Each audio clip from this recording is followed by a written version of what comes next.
It's time for the B-A-Q-A-A, the B-A-Q-A with Tiffany, the B-A-Q-A no Monday, but the B-A-Q-A with Ramit Sethi. You saw what I did there? I'm telling you, when I get my record deal, y'all finna be mad because I won't even be here like that. Okay? So anyway, we have in the stew, we have Ramit Sethi. I'm saying your name right, Ramit? Sethi. I'm so sorry, Ramit. You know, as somebody whose name when I was born was Adochi, you know, they call me everything but that. So Ramit Sethi, and he is the host of Netflix's hit How to Get Rich. If you have not watched it, are you even a Brown Ambition listener? Hello, we talked about it. But also, too, he is the author of New York Times bestselling book, I Will Teach You to Be Rich. He also has his own amazing podcast called I Will Teach You to Be Rich. Ramit is an OG in the game, honey. He has been here for a long time, busting open the door for us brownies and personal finance. So I asked Ramit if he could stay. If you have not listened to the interview before this that came out on Wednesday, do it. It's an awesome interview. So I asked him if he could stay and answer some of your questions. And Ramit said yes, indeed. So question number one, Ramit. Hi, ladies and gentlemen. I'm going to add that part. I love your podcast and have been listening for a while. You both give such great advice on pretty much everything. I don't know about all that, girl, but okay, I'll take it. My question is, should I take out a home equity loan to pay off my IRS taxes or pay them with an IRS installment plan? The IRS has interest and penalties that can occur daily, monthly, and quarterly. If I qualify for a home equity loan, I could not only take out enough to pay the IRS, I could take out enough to pay my doctor bills off. At that point, I would only be stuck with that loan payment, mortgage, one utility bill, because my town has one bill for all utilities, and student loans whenever they start back, which is going to be in August.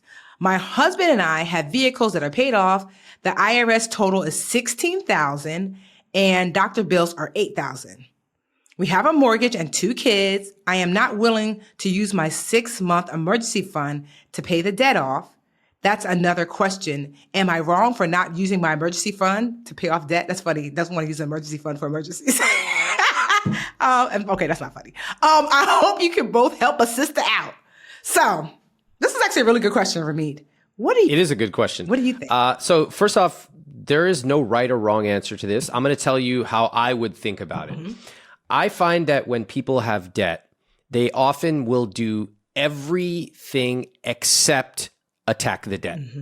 They'll write me about opening up a 0% balance transfer. They'll write me about doing this convoluted tactic.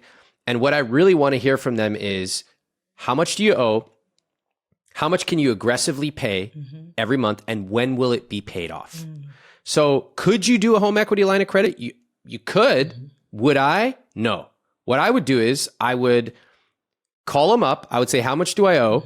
With the medical bill, I would try to negotiate it. With the IRS bill, I would try to get favorable terms. They'll actually work with you in many cases, not all, but many. And then I would set up an automatic payment plan. It might take you said it's $24,000. It might take you a year, 2 years, maybe 3 years. Okay. Factor in the interest. Depends on what the interest is. Maybe they'll waive the interest. Depends. But that to me is focusing on actually behavioral change. We're going to cut off $300 a month from our spending and put it towards our debt. That's how I would approach it because it solves the root problem. Simply shifting debt from one place to another may save you a little in interest. It may make you feel better, but it doesn't actually change the root problem. And so I want, personally, if it were me, I would not take a home equity line of credit. I don't want to take on more complexity. I want simplicity. I would make a debt payoff plan. I would try to negotiate, and whether or not they allow me to, I would set up an automated payment plan and know exactly what month and year my debt will be paid off. So question, what about her 6 months? Which, first of all, congratulations. We're going to call you, we're going to call you Help a Sister Out. Hey, Help a Sister Out, right? So what about her emergency funds? Like, because I know people are very adverse to using emergency funds, which I can understand because they're afraid that something bigger might come along. What do you think about that? Again, I don't think there's any right or wrong answer here. I do think it's amazing that she's saved up a 6-month emergency fund. To me, that shows a lot of discipline, a lot of foresight. It's rare and amazing. So I think she should give herself a pat on the back. There is something to be said once she makes a debt payoff plan. Let's say that she's paying, I don't know, $500 a month towards her debt. Could be 300, could be 800, whatever. And she's going to plug it into a debt payoff calculator. And she's going to say, okay, it's going to take me 3.5 years to pay it off. Then, now that she's got it all on paper, she can actually say, hey, wait a minute. I've got 6 months of my emergency fund. What if I took 1 month and put it towards that debt? That might shave off 4 months of debt payoff. Who knows? But she can actually play with it and make a decision. Right now, she's kind of making a rule without really understanding the nuances. Okay. Right. And so sometimes rules are helpful because they're just black or white. This is what I'm going to do. This is what I'm not going to do. I don't mind it. I like rules. But with the debt amount of $24,000, maybe 1 month might actually contribute meaningfully to paying off this debt. No, I like that. That's my take. I like it. So remember, I'm glad that Ramit said that's what he would do. Because what do we always tell y'all? That we are not your financial advisor. We're not your doctor. We're not your lawyer. We're not your mom. We're not your dad. AKA, go sue Granny. Don't sue us. This is just take it with a grain of salt, the smallest grain that you can find. And this is certainly just some, hey, this is what I potentially would do. And essentially, you have to decide what you're going to do for yourself, help a sister out. But no, I like that. I think that was the one thing I was going to say to add to it, is I was going to say, look to see, like, not necessarily using all your emergency funds, but potentially using some of them to help expedite the process. Because sometimes we forget that emergency funds are for emergencies. I remember a friend of mine calling me one day. She was crying and her car broke down or something like that. And I was like, well, what's wrong? She was like, oh, my car broke down. I don't know what I'm going to do. I have to get to work. And I said, well, because I'd been working with her. I'm like, well, you have emergency funds. She's like, yeah, but that's for emergencies. I'm like, Oh my I feel God. like we're here. Same thing happened during COVID. Yes. So during COVID, I had so many people and they're like, my wife still has to go to work. I'm so worried. We have this illness in our family but I don't know what else to do. I'm like, this is literally a worldwide emergency. Yes. This is what an emergency fund is for. Yes. So, I mean, that was like potentially life or death. Yeah. I think that this is a little murkier. Yeah. Debt, you can make the argument, maybe it is, maybe it's not. I don't personally think it's something that I would tap my entire emergency fund for. But if you've done a great job of building up 6 months, you may want to consider whether dropping that down to 5 months, what does that do for you? Yeah. Also, too, if you're able to Ramit's point, I'm assuming that we're taking the leap that you got there by putting aside a certain amount of money every month, or every paid period, or now that money can be available to put toward your IRS debt instead. Totally. So I decided to switch gears because I could do that. Ramit's been in the game longer than I have. And I teach you guys all the time that if you are looking for mentorship, like to look for people who have done the things you're wanting to do, especially if they have time put in, because I'm not impressed, someone is 1 year in business and they've made $4 million. Cute. I'll see you in 10 years. Because anyone, as the kids say, can hit a lick. I can see my bonus daughter right now, like, no, she didn't. I said it, hit a lick. I'm cool.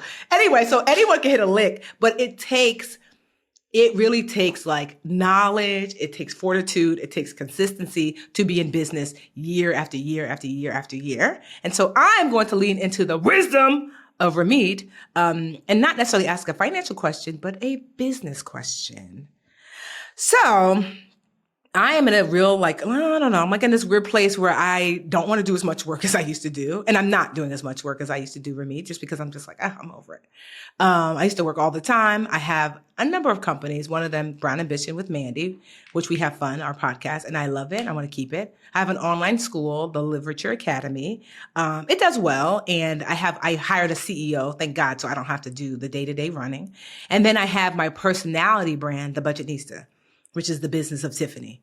And I'm trying to figure out, I don't know, it's not so much for the Academy because I feel like it's taken care of, not for Brown Ambition because I feel like it's taken care of. But I'm in this weird space with The Budgetnista where I'm like, what am I don't really know what to do because I love teaching financial education, but I'm in this weird space where I feel like I'm supposed to be pivoting towards something. And have you been in a space where because I feel like I will teach you to be rich is equal parts this external business, but I still associate it with you kind of as this personality brand. What's been some of the pivots that you've made that have allowed you to have more space and freedom and time while still your business still being successful? A lot of pivots. What a great question. Gosh, this is fantastic. So my business has been around about 20 years, and it's kind of fascinating from a bird's eye view to see many other players in personal finance and other industries. And I guess I have a model of 3 different types of businesses that I've seen. Okay. One is ones that grow really fast. They typically take venture capital, and that's what they want to do. That's the game they're playing. Another one is one that goes really deep. I have a friend, Patrick McKenzie, who writes a newsletter on basically really detailed banking. He's super deep. If you want to know about banking transactions, he's the guy in the world. And then another model is longevity. They stay around. And I love that. I love buying a car and keeping it for 15 years. I love my investments for 50 years. That's just how I'm wired. And so in order to do that, in order to have a long business, I realized a few things. Number one, I got to have a way that makes profit. Okay, that's really important. If you don't have profit, then you got a hobby. So having a really strong baseline of something that makes money, and preferably a lot of it at high margin, that's awesome. The next thing, the next pivotal moment for me was, I think really realizing that now that I have that, I want to have fun. If I'm not having fun, my team's not having fun. If my team's not having fun, our readers and followers and fans are not having fun, and that's the end of the ball game. So what does that mean for me? It suddenly started to take on a different meaning. It means that my wife and I travel for a couple months a year. We love traveling. It's important to us. And while I'm traveling, I'm not working. I might log in for 1 hour a week, check some high impact messages that got to me from my assistant, and that's it. But work is an important, but it's one part of my life. And if you kind of like expand that out, you realize it means you have to have an amazing team. You have to scope down what you're doing. Yeah. You may not be able to do everything, but you do a few things and do it really well. And you have to resist the rest of the world telling you you should be doing X, Y, and Z. You know, they told me I should have a podcast for 8 years, and I heard them, but I just was like, I don't have the right idea. I'm going to wait until I do. They told me that I have to change the name of my business because it's too focused on me. But I like me and I'm good with it. So, you know, I think you have to have a really clear idea of who you are and who you're not, and then have fun. That's what I would say. Okay. Yeah, that's because I travel a lot. I take about 3 months off a year. And to your point, I actually don't work, which I love. I'm like, nice. I tell the team, you know, if there's a fire, call a firefighter. Like, don't, you know, unless someone on the team is actually hurt, you know, then of course I care about that, you know, like something's happened to someone on the team because I care about my team. But other than that, I'm like, figure it out, leave me alone.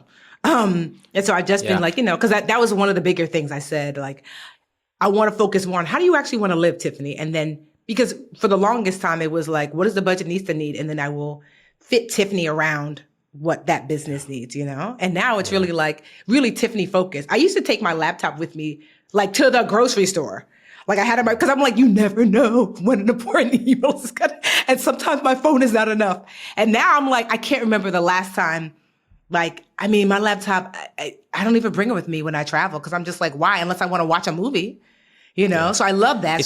It's really about, you know, what is my rich life? And in your case, I can see it's travel, it's exploration, it's other things. And you can still do that and have a really successful business, especially at your level, because you've been doing it, you have the team. But I think spending time on really painting that picture of your rich life for today, which can change tomorrow, I think that's the process I use routinely. Okay. Is there like a tool or anything that you use? I remember a tool that helped me when I first started was Tim Ferriss in the book, 4-Hour Work Week. He was like, figure out, I can't remember the words that he used. It was like dreamlining. Yes. Yeah. And so it was like, and then how much is that going to cost you? And that helped tremendously when I was teaching preschool, trying to figure out like what was I gonna do next? Is that still a tool that you use, or you have something else that you use? I have my own tools. Okay. So I have several. I'll share a couple of them here. Okay. One of them is a 10-year bucket list, and you can do this solo. You can do it with a partner. My wife and I did it together. And it was really fun because what do I mean by 10-year bucket list? What I mean is, what do I or we want to do in the next 10 years where if we accomplish these things, it will mean we have lived a rich and meaningful life. Okay. And the answers are so interesting. So we both wrote them down on a separate piece of paper. Then we compared them. We went back and forth. You could do this with a friend, with a partner, solo. And it was like, one person, I want to learn Spanish. And the other person goes, wow. Oh, wow. That's amazing. So do you want to do that with a teacher? Do you want to do it in Mexico City? What does it look like? Kind of saying yes and. Okay. Another person, I want to do skydiving. Oh, that's going to have to be on your own. I'll meet you at the bottom with a bottle of champagne. And what we found was we found a couple that were really meaningful for both of us. Okay. So for us, it was to have a 10-year wedding anniversary in a very special place that we know with all of our friends and family. Okay. So we honed in on that and we said, all right, let's actually make this happen. What's the date? We knew the exact date. How much is it going to cost? And so what we did was we went back to our piece of paper, we wrote down a number, and we just ballparked it. People get hung up on precision. Sometimes you don't need precision. You need a big, bad, round number. So we both came back, we compared numbers. Mine was a lot bigger because, I like nice hotels and whatever. And so in this case, if you have two different numbers, you just go with the bigger one. Okay. And we took that number and we started saving money every single month because we knew the exact date that we needed it. So every month when we talk about money, it's like a video game. We're getting a little bit closer to that thing. I think for a lot of people, that's the first tool is 10-year bucket list. The second one is going through my money dial exercise. And you can find this. I gave a talk at Google. You can find it in my money coaching program. Essentially, what do you love to spend money on? Okay. For most people, the number one answer is food. It's like eating out. The next answer is travel. The third is health and wellness. Fourth is mind, convenience. And there's a variety of other money dials. The second question is, what if you turn that dial up and you quadrupled your spend? What would it look like and feel like? And this is where it gets quite surprising. Most people are very linear in their answer. They go, oh, I'd have to watch my weight because I'd eat out 4 times a week. Ha, ha, ha. And I go, wait a minute. Where would you eat out? Who would you bring with you? There's so many different ways beyond mere quantity. And you can really create some special things if you spend more, if you spend extravagantly on the things you love, as long as you cut costs mercilessly on the things you don't. I love that. This is great. See, y'all thought I was going to have Ramit ask me questions? Girl, no. Like, no, for real. This is like really helpful because what you're essentially saying is that it's really not, the question is not, what do I do in business? It's like, what do you do as Tiffany and match the business to that? Yes. What is my rich life, Tiffany? And then once I have that vivid, specific, huge vision, we're not shrinking our vision. Yeah. We're maximizing it. Then where does the business fit in? I love that. And by the way, for your listeners, I bet this is common. So when I ask people, what is your rich life? I often get this really funny response. The first one is, I want to do what I want, when I want. I go, oh, God, not this answer again. I go, wow, that's so interesting. I never heard that. So what do you want? And then they just stare at me blankly.